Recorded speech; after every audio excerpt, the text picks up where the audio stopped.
Dear students, आज के इस लेक्चर में हम ह्यूमन रिप्रोडक्शन से जुड़ी हुई कुछ टर्म्स को डिस्कस करेंगे। ये वो टर्म्स हैं जो बार बार आपके सामने चैप्टर के अंदर आने वाली है और एक तरीके से इस लेक्चर को इंट्रोडक्टरी लेक्चर मान सकते हैं, जो आपको एक तरीके से आइडिया देगा कि जब ह्यूमन बींग्स में रिप्रोडक्शन चलता है तो कौन कौन से इवेंट्स और किस सीक्वेंस में चलते हैं। So let's start with a brief account of all those events that are going to take place in human body during the reproductive process. उससे पहले आपको दो टर्म्स ह्यूमन बीइंग से जुड़ी हुई क्लियर होनी चाहिए। सबसे पहले हमने लिखा है unisexual. Human beings are unisexual organisms और इसको हम डिफाइन कर सकते हैं if the organism possesses only one type of sex organ. अगर किसी ऑर्गेनिज्म में चाहे एक ही टाइप का उसमें सेक्स ऑर्गन अगर है तो हम उसे कहते हैं यूनिसेक्सुअल ऑर्गेनिज्म। जैसे ह्यूमन बींग्स में मेल्स जो होते हैं उनके पास टेस्टिस होती हैं और फीमेल्स जो होती हैं उनके पास ओवरीज होती हैं। ये दो अलग अलग तरह के सेक्स ऑर्गन्स हैं जो स्पेसिफिकली या तो मेल में होंगे या फीमेल में होंगे। Okay, so that's why they are called as unisexual organisms. अब दूसरा सेक्सुअल डाइमॉर्फिज्म। सेक्सुअल डाइमॉर्फिज्म का मतलब होता है कि अगर मेल एंड फीमेल को एक्सटर्नली या मॉर्फोलॉजिकली हम इजीली आइडेंटिफाई कर सके उनके किन्हीं यूनिक फीचर्स की वजह से। Means if the male and female both can be identified by observing the unique features in their body, such phenomena is known as sexual dimorphism. जैसे कि मेल और फीमेल ह्यूमन बींग्स के अंदर बात कर रहे हैं, the male and female they possess specific features that help us to differentiate कि ये मेल है या ये फीमेल है। और ऐसा इसलिए होता है क्योंकि मेल और फीमेल जो हैं उनके अंदर कुछ स्पेसिफिक ग्लैंड्स हैं जिनसे हॉर्मोन्स रिलीज होते हैं जो मेल को एक टिपिकल मेल वाले फीचर्स देते हैं और फीमेल्स के अंदर उनके टिपिकल या स्पेसिफिक फीमेल फीचर्स डेवलप होते हैं। ये ग्लैंड्स कौन से हैं या ये हॉर्मोन्स कौन से हैं ये भी हम इस चैप्टर में बाद में कवर करेंगे, लेकिन अभी आपको यूनिसेक्सुअल और सेक्सुअल डाइमॉर्फिज्म ये दो टर्म्स क्लियर होनी चाहिए। अब इसके बाद चलते हैं उन इवेंट्स की बात करें जो रिप्रोडक्शन प्रोसेस में हम जिनको हम कवर करेंगे। Because human beings are going to reproduce sexually, तो जो कॉमन टर्म्स हम लोअर ऑर्गेनिजम्स में भी कवर कर चुके हैं या प्लांट्स में भी जिनमें हमने कवर किया था। कोई भी सेक्सुअल रिप्रोडक्शन की खासियत ये होती है कि वो बाइपेरेंटल होता है। बाइपेरेंटल होने के बाद दोनों मेल और फीमेल के अंदर खास तरह की सेल्स या कह सकते हो आप स्पेसिफिक सेल्स डेवलप होती हैं जिनको आप reproductive cells, germ cells, sex cells या गैमीट्स कहते हैं। ये गैमीट्स मियोसिस प्रोसेस से बनते हैं और हैप्लॉइड नेचर के होते हैं। ये गैमीट्स फ्यूज करेंगे, फ्यूज करने के बाद एक डिप्लॉयड सेल जाइगोट प्रोड्यूस होती है। क्योंकि मेल और फीमेल गैमेट्स में सिंगल सेट था क्रोमोसोम का, क्योंकि वो मियोसिस से प्रोड्यूस हुए थे, तो जैसे ही मेल और फीमेल गैमेट फ्यूज करते हैं by the process of fertilisation या जिसको आप सिंगेमी भी कहते हो, तो फर्टिलाइजेशन के बाद जाइगोट जब बनेगा वो एक डिप्लॉयड सेल होगी।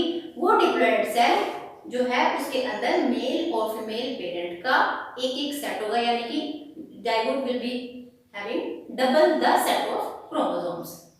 Okay, and after that the zygote will develop into the organism. तो जो प्रोजेनी आएगी, नया ऑर्गेनिज्म बनेगा जाइगोट से, it will be having the combined feature of both the parents. ये सेक्सुअल रिप्रोडक्शन की सभी ऑर्गेनिजम्स की एक कैरेक्टरिस्टिक फीचर होती है कि जिसमें ये कुछ स्टेप्स आते हैं, गैमेट्स का बनना है या फर्टिलाइजेशन का होना है। लेकिन ह्यूमन बींग्स कॉम्प्लेक्स ऑर्गेनिजम्स हैं, तो इनके रिप्रोडक्टिव सिस्टम की क्या क्या स्पेशलिटी है और इनके रिप्रोडक्टिव सिस्टम में कौन कौन सी मेन स्टेप्स होती हैं वो हमें यहाँ पर कवर करनी है आज। उनको सिर्फ हम डिफाइन करेंगे, उनकी एक्सप्लेनेशन ये चैप्टर धीरे धीरे जब चलेगा तब आपको क्लियर हो जाएगी या दे दी जाएगी। तो सबसे पहले हम शुरू करते हैं गैमेटोजेनेसिस। गैमेटोजेनेसिस ये जो टर्म है इसके नाम से ही आपको आइडिया लग जाना चाहिए कि this is process of formation of gametes. Gamete बनने की प्रोसेस को हम गैमेटोजेनेसिस कहते हैं। अब क्योंकि दो तरह के पेरेंट्स हैं, एक को मेल और एक को फीमेल कहते हैं, तो दोनों की बॉडी में दो अलग अलग तरह के गैमीट्स प्रोड्यूस होते हैं। जैसे ह्यूमन बींग्स की बात करें तो ह्यूमन बींग्स में मेल गैमीट को हम स्पर्म या स्पर्मेटोजोआ कहते हैं। Spermatozoa, okay, this is the name of male gamete in human beings and this process is यहाँ पर गैमेटोजेनेसिस को हम क्लासिफाई कर सकते हैं। अगर वो मेल की बॉडी में चल रही है, मेल गैमीट्स बन रहे हैं, तब हम इसे कह सकते हैं spermatogenesis, process of production of sperms for the spermatozoa. Clear है? उसके बाद दूसरा, अगर फीमेल पेरेंट की बात करें तो उसमें फीमेल गैमीट जिसे आप एग कहते हो या जिसे आप ओवम कहते हैं, तो इस प्रोसेस को भी हम फीमेल की टर्म में बोले तो क्या कहोगे? oogenesis, process of formation of egg और ovum is known as oogenesis। Is it clear? तो ये तो हुई हमारी फर्स्ट स्टेप जिसमें गैमीट्स बनते हैं, मेल एंड फीमेल गैमीट्स। उसके बाद अगली जो स्टेप आनी चाहिए वो है कि गैमीट्स का फ्यूजन होना। लेकिन गैमीट्स फ्यूजन के लिए उससे भी पहले एक एसेंशियल स्टेप हो जाती है कि मेल गैमीट्स का फीमेल गैमीट्स तक पहुंचना। क्योंकि ये यूनिसेक्सुअल ऑर्गेनिजम्स हैं, तो male gametes are produced in separate body, in male body, and female gametes are produced in separate body, in female body. Okay, now if the fusion has to take place, if fertilization has to take place, then it is necessary that male gametes they should reach near the egg cell. तो इसके लिए एक step या एक event होता है जिसको हम कहते हैं insemination.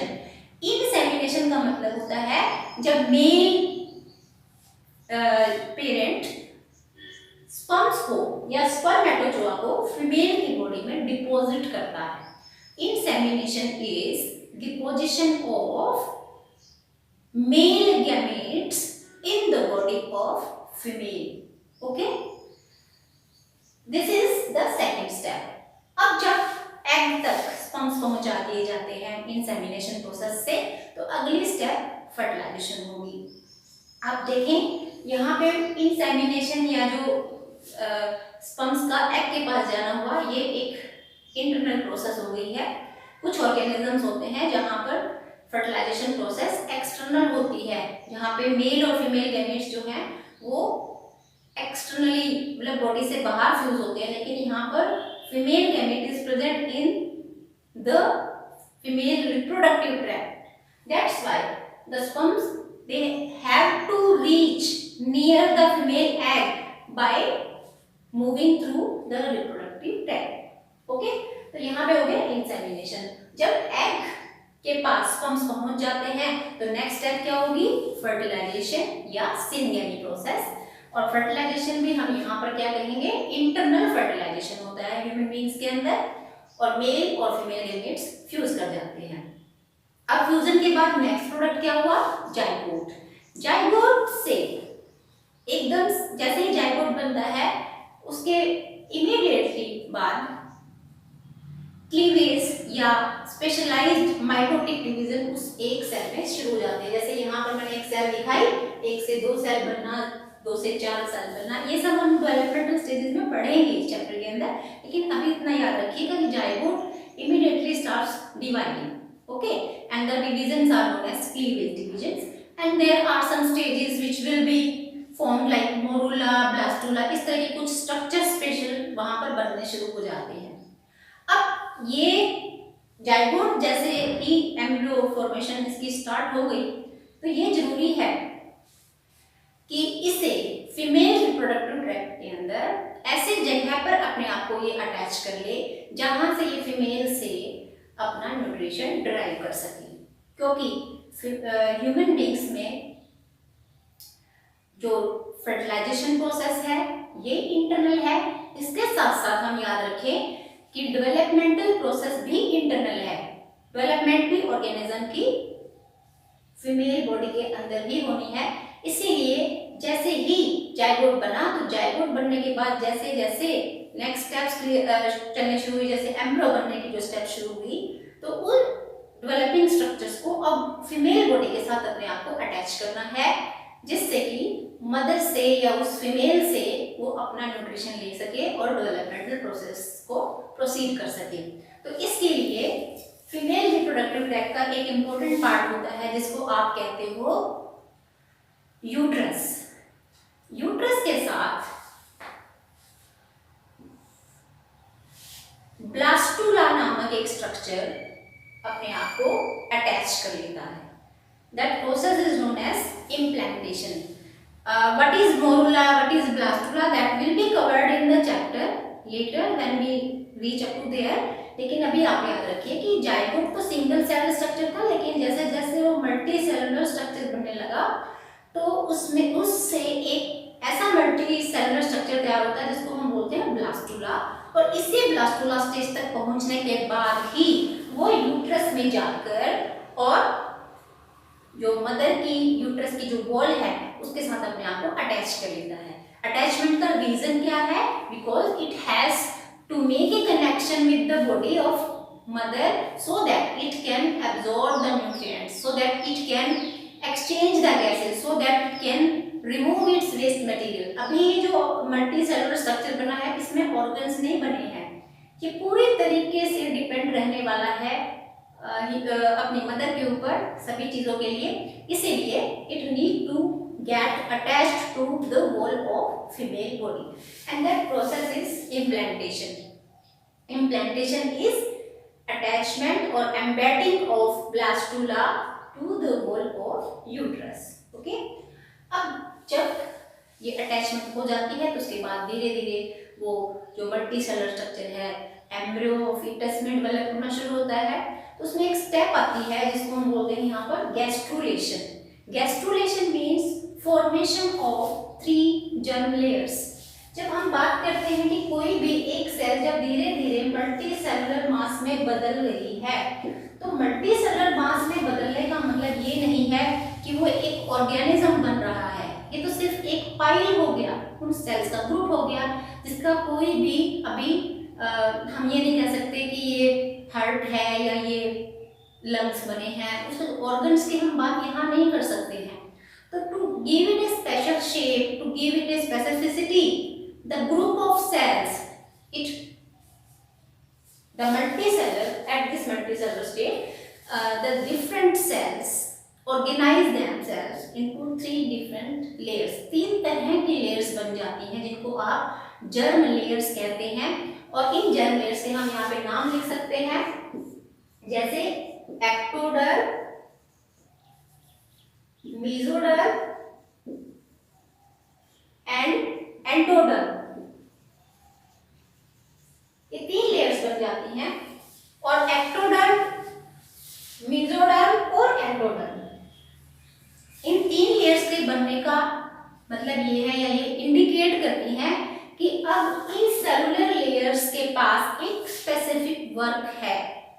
They are given specificity that you have to develop into this organ और this organ. For example, the skin is going to develop from this group of cells, our heart is going to develop from this mesoderm, this group of cells। So there are a number of organs in our body, and these organs, their destiny is in these 3 germ layers।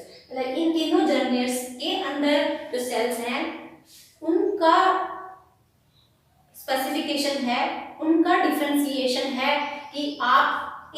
Particular organ के अंदर convert होंगी।